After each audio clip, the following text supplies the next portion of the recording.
Assalamualaikum warahmatullahi wabarakatuh. Om Swastiastu, Namo Buddhaya, Salam Kebajikan.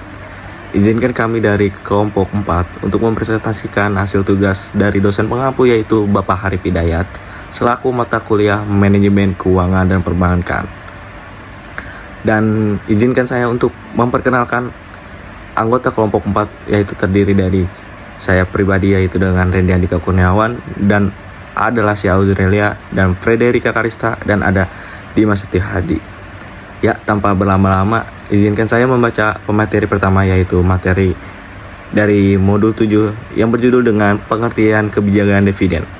Kebijakan dividen adalah keputusan perusahaan untuk menentukan berapa besar bagian dari laba bersih yang akan dibagikan kepada pemegang saham. Sebagai dividen, berapa besar yang akan ditahan sebagai laba ditahan untuk mendanai investasi di masa depan. Kebijakan ini merupakan bagian krusial dari strategi manajemen karena harus menyeimbang kepentingan investor yang ingin keuntungan tunai saat ini dengan kebutuhan pertumbuhan perusahaan yang butuh modal. Dan berikutnya ada pembayaran dividen. Laba yang diperoleh perusahaan pada suatu periode operasional setelah dikurangi pajak akan dibagikan berdasarkan ketentuan yang telah ditentukan pada anggaran besar. Biasanya terlebih dahulu disediakan sejumlah tertentu untuk para pemegang saham dalam bentuk dividen, kemudian baru dibagi untuk lain seperti cadangan, direksi, komisaris, hadiah, dan lain-lain. Ada dua komponen utama kebijakan dividen. Yang pertama, dividen payout ratio atau disebut DPR, persentase laba bersih yang dibagikan sebagai dividen. Jika laba 1 miliar rupiah dan dividen dibagikan 300 juta, maka DPR-nya adalah 30%. Yang kedua, laba ditahan atau retained earnings. Sisa laba yang tidak dibagikan, dana ini biasanya diputar kembali untuk ekspansi bisnis, riset, atau membayar utang. Selanjutnya ada jenis-jenis kebijakan dividen. Pertama, dividen stabil. Perusahaan memberikan jumlah dividen per lembar saham yang tetap setiap tahun. 2. Dividen dengan rasio konstan. Dividen dibayar berdasarkan persentase laba tetap. Misal, selalu 40% dari laba. Jika laba naik, dividen juga akan naik. Jika laba turun, dividen juga akan turun. Ketiga, dividen rendah yang ditambah ekstra. Perusahaan memberikan dividen rendah secara rutin, namun memberikan bonus dividen ekstra saat laba perusahaan sedang melonjak. Keempat, dividen residual. Dividen hanya dibayar jika semua kebutuhan pendanaan untuk proyek investasi yang menguntungkan sudah terpenuhi. Masuk ke materi modul 8, perdanaan jangka panjang.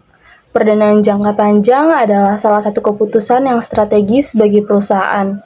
Penyediaan dana atau modal yang memiliki jangka waktu pelunasan atau jatuh tempo lebih dari 1 tahun, biasanya berkisaran 5 hingga 30 tahun. Perdanaan jangka panjang biasanya digunakan untuk membelanjai investasi. Demikian, dananya terikat untuk waktu yang lama di perusahaan. Biaya modal dari sumber dana jangka panjang juga lebih mahal dibanding sumber dana jangka pendek. Oleh karena itu, pengambilan keputusan perlu dievaluasi secara ketat, karena akan berdampak jangka panjang bagi keberlangsungan hidup perusahaan. Masuk ke tujuan utama dari perdanaan, untuk membiayai aset tetap, seperti tanah, bangunan, atau mesin, ekspansi bisnis, riset dan pengembangan, serta proyek-proyek strategis lainnya yang membutuhkan modal besar dan waktu lama untuk menghasilkan keuntungan. Pendanaan juga berperan penting dalam mendukung strategi ekspansi perusahaan, seperti membuka cabang baru, pelunasan pasar, atau meningkatkan skala operasional. Selanjutnya ada pendanaan terbagi menjadi 2. Yang pertama, pendanaan utang. Perusahaan menjamin uang yang harus dikembalikan dengan bunga dalam jangka waktu tertentu, yaitu ada kredit investasi, penjaminan dari bank khusus untuk pengadaan barang modal. Yang kedua, ada obligasi, surat utang yang diterbitkan perusahaan untuk dijual kepada publik.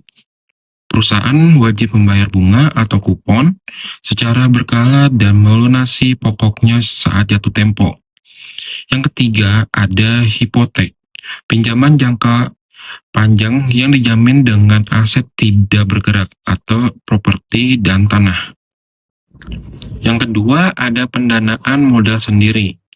Perusahaan memperoleh dana dengan menjual kepemilikan kepada investor. Yang pertama, ada saham biasa.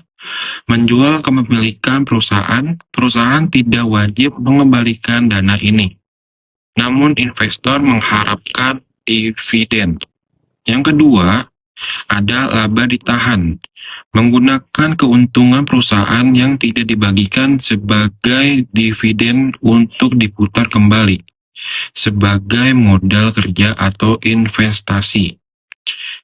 Yang ketiga, ada saham preferen. Jenis saham yang memberikan hak prioritas kepada pemegang saham dalam pembagian dividen dibandingkan pemegang saham biasa.